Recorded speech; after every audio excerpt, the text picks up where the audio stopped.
Hey everybody, I am Dr. Brenda Whitehead with Prof Chat Academic Coaching. And if you are thinking of changing your major or are just trying to pick a major in the first place, this video is for you. I am walking you through a decision process that will help you find the fit you need. And if you're in that changing major camp, definitely stick around to the end where I'll share a few additional bonus tips about what to think about when changing your major. Now, the decision strategy I'm sharing today is a series of 6 questions or research steps, and they are broken down into 3 phases. First, knowing yourself. Second, knowing your field or potential field. And third, knowing the major that you're considering. So let's jump in to part 1, knowing yourself. First question here, what are your strengths? This is a brainstorming step. I want you to really sit down and ask yourself, what am I good at? What sorts of things am I really confident in? Meaning when somebody needs help, I'm the first to volunteer because I know I can do it. The second question in this phase 1 is, what do I truly enjoy? What lights me up? What gets me into that flow state where I lose all track of time because I am so engrossed in what I'm doing? So here are some prompts to get you started on this path. First, when I'm doing blank, I lose all track of time and get completely lost in the activity. Second, I feel refreshed and energized after I've spent time doing blank. Third, I always wish I had more time to blank. So again, both of these questions in phase 1 are brainstorming questions, but they don't have to be solo activities. Maybe ask some of your friends and family members, and they may mention something that is a strength of yours that you may not think of. Once you have a pretty good idea of what you're good at and what you enjoy, it's time to move into phase 2. And this is knowing the field. So the first question here is, what career paths fit really well with the strengths and joy activities that you just identified in phase 1? This requires a bit of research. And once you've identified a few possibilities, go talk to people in those corners of campus to really get a feel for what those jobs involve and if they are truly a fit for you and what you want to be doing with your life.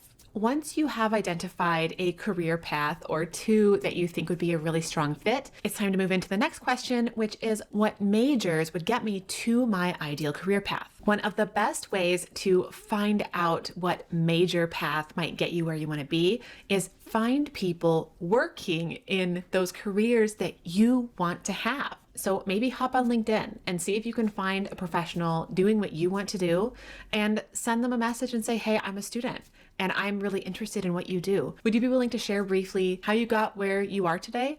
Ask them what their major was.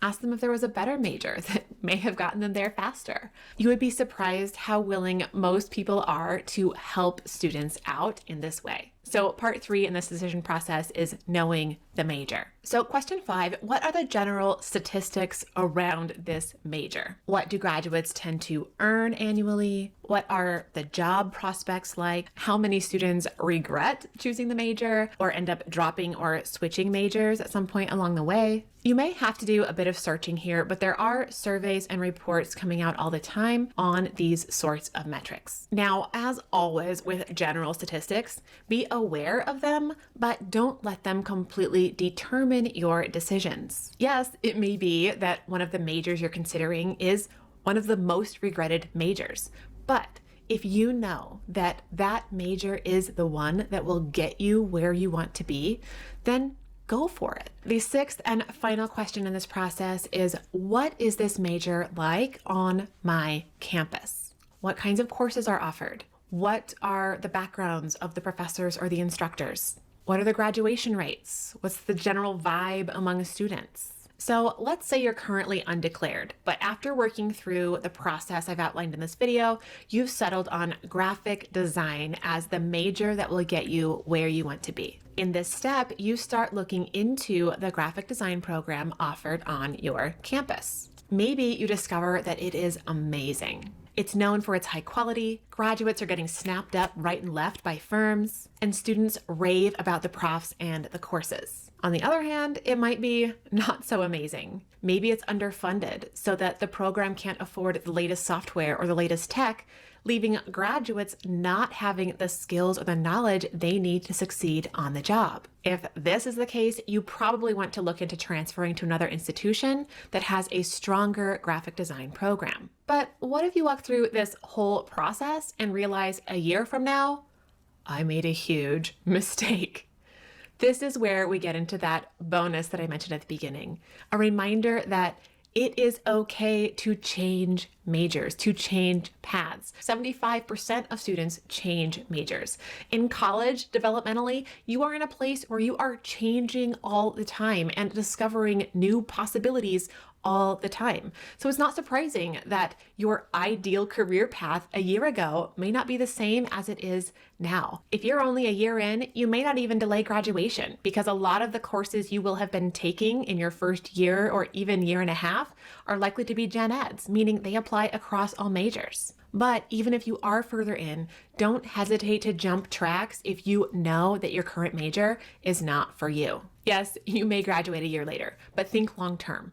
Having a degree in a field that is fulfilling for you and fits what you want to be doing, rather than one that you don't really want to use or don't know what to do with, is going to be much more valuable long term and well worth that extra year. And one thing to remember is that if you have enough classes in that old major, you can always put those credits toward a minor. Anything that makes you more well-rounded as a learner is a positive on the job market. And of course, as always, definitely check with your academic advisor before making any major decisions. They will be able to tell you all of the ins and outs you need to be aware of so that you can make the most informed decision. Now, if you are thinking of changing majors, it may be because you're not doing so hot in your old one. And if that's you and you're wanting to try and salvage some grades before the end of the term, definitely check out this video up here where I walk through a strategy to get that final grade up a bit after maybe not so stellar midterm grades. I'll see you over there.